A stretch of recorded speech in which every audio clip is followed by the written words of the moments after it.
Hello friends, my self अंकित। तो friends, मेरे पास बहुत से मैसेज एंड कमेंट डीएम्स आ रहे थे कि सर हमें रोमानिया का इंटरव्यू पास करना है और हम कैसे पास कर सकते हैं। तो फ्रेंड्स, आपका वर्क परमिट निकल गया है और वीएफएस से अपॉइंटमेंट मिल चुकी है, तो आप इंटरव्यू की तैयारी करें। ठीक है। और वर्क परमिट निकल गया है ना, तो आप मान के चलो आपका जो वीएफएस से अपॉइंटमेंट है 2 से 3 मंथ लगेंगे। ठीक है। उस 2 से 3 मंथ्स के अंदर आप प्रिपेयर कर सकते हैं आप अपने इंटरव्यू को, जो कि आपको बहुत ही बेनिफिट देगा वो प्रिपेयर जब आप करोगे रेगुलरली। और कई कैंडिडेट कह रहे हैं कि सिर्फ आप प्रैक्टिस करो, मैं ये कह रहा हूँ आप लिसनिंग भी करो। ठीक है। क्यों, वो जो बोलेंगे ना वो आपको समझ में भी आना चाहिए। आप रट के जाओगे अच्छी बात है, बट आपको समझ में भी आना चाहिए कि जो सेकंड पर्सन है वो आपसे क्वेश्चन किस टाइप में पूछ रहा है और आपको किस टाइप में आपको आंसर देना है। ठीक है। And first of all and friends, आपसे कुछ टफ क्वेश्चन नहीं पूछे जाते, इजी क्वेश्चन होते हैं। ठीक है। What's your name. And friends, जब आप किसी से बात करते हैं तो आपसे कोई पहले स्टार्टिंग में एज तो पूछेगा नहीं कि हाउ ओल्ड आर यू, तो आपसे नेम ही पूछा जाएगा। तो व्हाट्स योर नेम। ठीक है। आपकी क्या एज है। ठीक है। आप इंडिया में क्या जॉब करते हो। ठीक है। और आपको कितने साल का एक्सपीरियंस है, आप आपकी फील्ड में आपको कितने साल का एक्सपीरियंस है। एंड फ्रेंड्स, आप रोमानिया में क्या काम करोगे। ठीक है। आप रोमानिया किस लिए जाना चाहते हो। एंड फ्रेंड्स, आप रोमानिया से अदर कंट्री आप मूव एंड फ्रेंड्स आप रोमानिया से अदर कंट्री मूव होंगे या नहीं होंगे, ये भी क्वेश्चन आपसे पूछे जाते हैं। बिकॉज उनको लगता है कि आप मूव हो गए, तो बिकॉज ये क्वेश्चन इसलिए पूछा जाता है क्योंकि इनको लगता है कई कैंडिडेट जो होते हैं ना वो मूव हो जाते हैं अदर कंट्री में, पोलैंड में, जर्मनी में। ठीक है। पेरिस, फ्रांस, स्पेन में। क्यों इनको लगता है, तो ये क्वेश्चन पूछते हैं, तो आपको जवाब देना है no I don't go to Europe, only in Romania for work.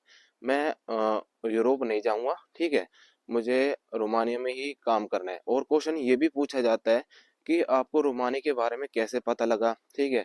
आपका फ्रेंड रोमानिया में है या नहीं है। ठीक है। और वो कौन सी जॉब करता है। पहली बात तो ये इतना डीपली जाते नहीं है, आप ज्यादा ही कुछ घुमा फिरा के आंसर दोगे और उनको शक होगा, तो ऑब्वियसली आपका जो रिजेक्शन आएगा आएगा। ठीक है। जो आपसे क्वेश्चन पूछा जाए उसी चीज का आपको जवाब देना है। ठीक है। ये नहीं कि आपसे क्वेश्चन कुछ और पूछा जा रहा है, आप जवाब किसी चीज का दे रहे हो। ठीक है। डीपली नहीं जाना, डीपली आप जाओगे तो क्वेश्चन भी डीपली जाएगा। ठीक है। घुमा फिरा के बात नहीं करनी, जो क्वेश्चन है उसी चीज का जवाब देना है। आपका कंपनी का नाम क्या है। ठीक है। आपको कंपनी से कैसे कांटेक्ट हुआ, आपने इस जॉब के लिए आप सूटेबल हो या नहीं हो। ठीक है। एंड फ्रेंड्स, बस ये ही क्वेश्चन पूछे जाते हैं, कुछ ज्यादा क्वेश्चन नहीं पूछे जाते। क्वेश्चन और ज्यादा पुटअप इसलिए हो जाते हैं क्योंकि आप उस चीज को आप ना डिफिकल्ट बना देते हो आप अपने आंसर को ही, फिर वो क्वेश्चन ज्यादा ही डीपली चले जाते हैं। तो आंसर जब भी मैं कह रहा हूँ कि आपको जवाब उसी टाइप से देना है, जिस टाइप का आपको आंसर उसी हिसाब से देना है, जो कि 1 या 2 वर्ड में हो। ठीक है। जो कि एग्जैक्ट हो और उनको लगे हाँ भाई ये बंदा जेन्युइन ऑथेंटिक है, ये हमारे कंट्री में जाने के लिए सुटेबल है, हम इसको वीजा दे देते हैं। ठीक है। तो आप इजिली रोमानिया का इंटरव्यू क्लियर कर सकते हो और साथ ही में आपको मैं पीडीएफ भी उपलब्ध करा दूंगा। ठीक है। जो कि इजी है। आप, मैंने जैसे बोला ना कि आप सिर्फ रट के मत जाओ, समझ के जाओ। ठीक है। रटा रटाए बोलोगे तो वो शक होगा। ठीक है। दूसरा, आपको लिसनिंग करनी है। ठीक है। जो क्वेश्चन वो पूछ रहे हैं ना उस चीज की आप लिसनिंग करोगे ना, बहुत ही ज्यादा बेनिफिट मिलेगा। क्योंकि बात तो सिर्फ सुनने की है, सुन के जवाब देने की तो है। आप सुनोगे जब तो जवाब दे पाओगे, जब आपको पता ही नहीं लगेगा कि भाई जो नेक्स्ट पर्सन है वो क्वेश्चन क्या पूछ रहा है।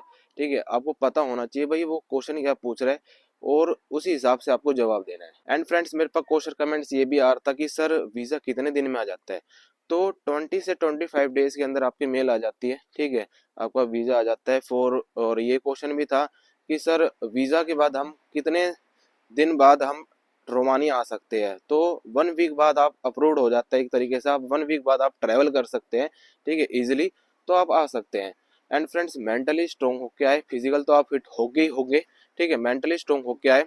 ठीक है। जो भी कैंडिडेट आ रहे हैं। एंड फ्रेंड्स, मैं आपको पर वीडियो में बताता हूँ कि कुछ स्किल सीख के आओगे तो आपको बहुत ज्यादा बेनिफिट देखने को मिलेगा, इतना स्ट्रगल नहीं करना पड़ेगा कंपेयर देन जो फ्रेशर कैंडिडेट करते हैं। तो फ्रेंड्स, आपको स्किल्ड सीख के आते हो तो आपको बहुत ज्यादा बेनिफिट देखने को मिलेगा खुद ही। तो फ्रेंड्स, इसको ज्यादा से ज्यादा शेयर कर। So this is the end of the video. Like करें, शेयर करें और आपको ये वीडियो इन्फॉर्मेटिव लगी हो तो सब्सक्राइब करना बिल्कुल ना भूले। मिलते हैं आपको नेक्स्ट वीडियो में। Thanks for watching.